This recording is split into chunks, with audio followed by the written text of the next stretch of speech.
Assalamualaikum dan salam sejahtera, bersama saya Fansrina Abdullah dalam Buletin Pahang Sabtu 16 April 2022.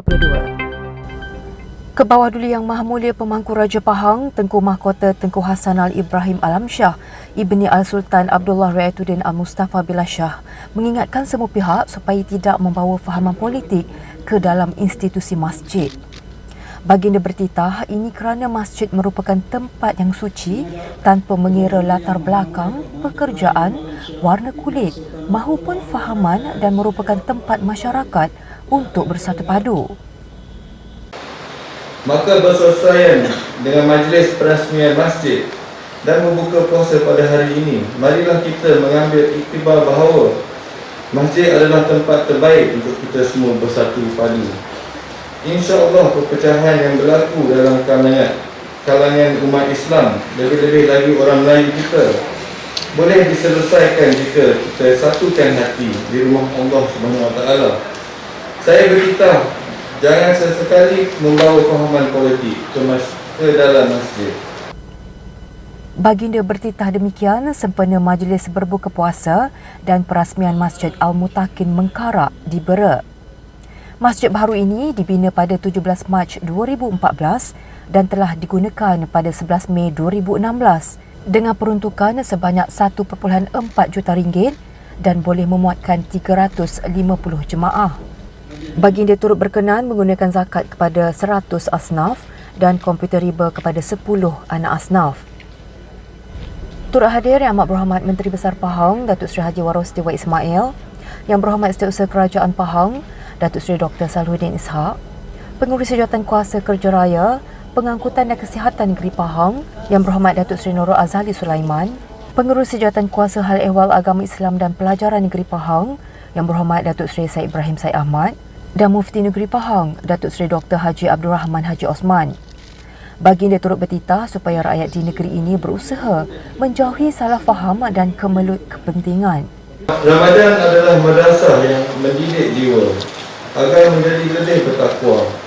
Oleh itu, sifat-sifat mazmumah hendaklah dihindari, manakala sifat-sifat mahmudah perlu dijadikan amalan. Saya mengingatkan supaya umat Islam janganlah berbalah antara satu sama lain. Sebaliknya, haruslah bersatu padu. Baginda turut menitahkan rakyat di negeri ini mengamalkan prinsip alam sekitar, sosial dan tadbir urus ESG selain dijadikan amalan oleh Kerajaan Pahang. Pada rakyat saya pula, sama-samalah juga untuk mengamalkan prinsip ESG yang boleh dilakukan di rumah atau di tempat kerja. Antara yang boleh diamalkan ialah jangan bazirkan makanan, elektrik maupun sumber air. Amalkan inisiatif kita semula, mengurangkan pencemaran seperti tidak membakar sampah atau buang sampah di sungai, mengurus pembukaan tanah-tanah dengan baik seperti tidak menebang hutan dan juga membuat baik-baik sama jiran dan sahabat. Begitu juga dengan jawatan kuasa mukim kampung dan masjid. Prinsip ESG iaitu tadbir urus dan integriti yang baik perlu menjadi amalan. Saya tidak mahu melihat jawatan kuasa di peringkat akar undi ini bergaduh dan berpecah belah. Jumlah kita sebagai manusia mempunyai pandangan dan pendapat yang berbeza-beza. Namun ianya tidak harus menjadi sebab untuk kita berpecah dan bertelingkah. Duduklah semeja dan bermusyawarah dengan baik. Allah SWT memberi kita akal untuk berfikir dengan sebaiknya.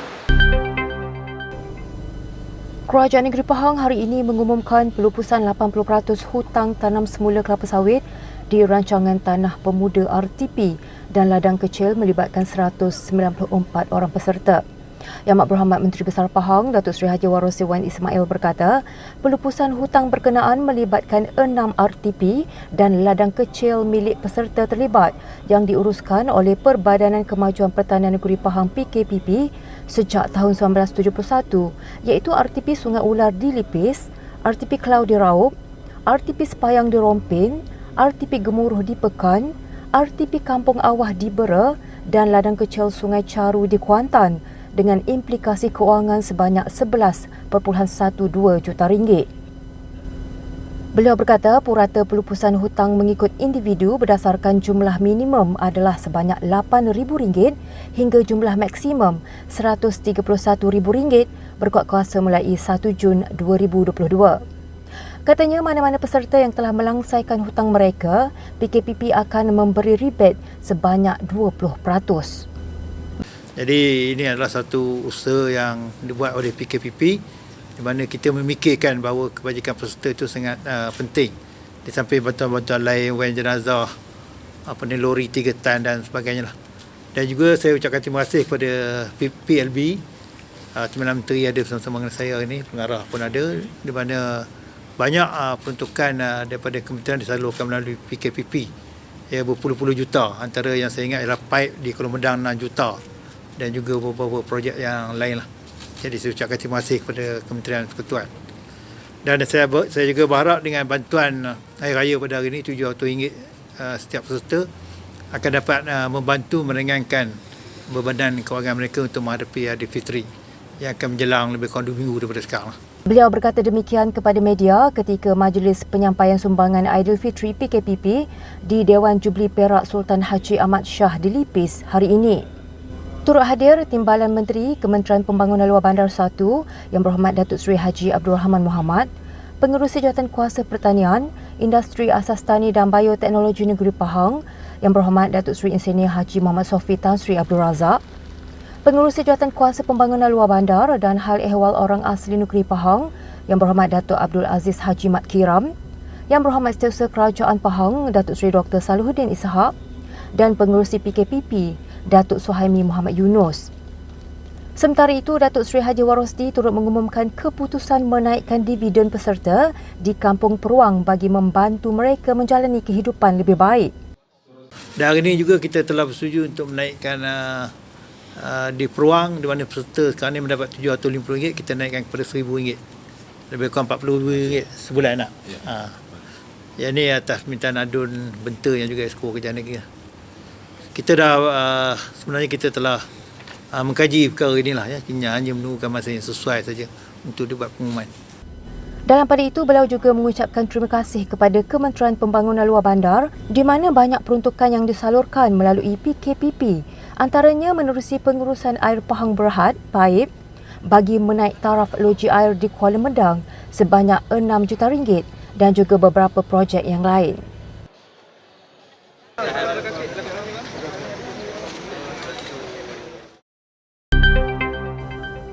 Kerajaan Pahang menyumbangkan sejumlah RM100,800 kepada pelbagai golongan penerima, termasuklah institusi masjid, pelajar, rawatan perubatan dan kemudahan infrastruktur di kawasan Dewan Negeri Padang Tengku, Lipis. Ahli Dewan Negeri Padang Tengku Yang Berhormat Datuk Mustafa Haji Long berkata, bantuan tersebut diberikan kepada pihak yang memerlukan bagi kemudahan masyarakat setempat mahupun membantu individu-individu yang kurang berkemampuan. Menurutnya, Kerajaan Pahang yang sangat prihatin terhadap rakyat sentiasa menyediakan dan menyalurkan pelbagai bentuk bantuan pada setiap masa tanpa mengira latar belakang bangsa dan kepercayaan. Jelasnya ini terbukti apabila sumbangan dapat diberikan pada bila-bila masa di bawah kepimpinan Yang Amat Berhormat Menteri Besar Pahang, Datuk Seri Haji Warosdi Wak Ismail yang cakna terhadap keperluan dan kebajikan rakyat. Beliau berkata demikian dalam satu perkongsiannya bersama Unit Komunikasi dan Media Pahang UKOM. Yang Berhormat Datuk Mustafa berkata antara sumbangan yang diberikan adalah bantuan pembelian peralatan dan kelengkapan balai raya, kos penyelenggaraan air alternatif, rawatan perubatan, modal berniaga, pembelian kemudahan PA sistem masjid dan sumbangan komputer riba kepada pelajar. Beliau berharap sumbangan tersebut dapat dimanfaatkan oleh penerima selain meringankan beban yang ditanggung.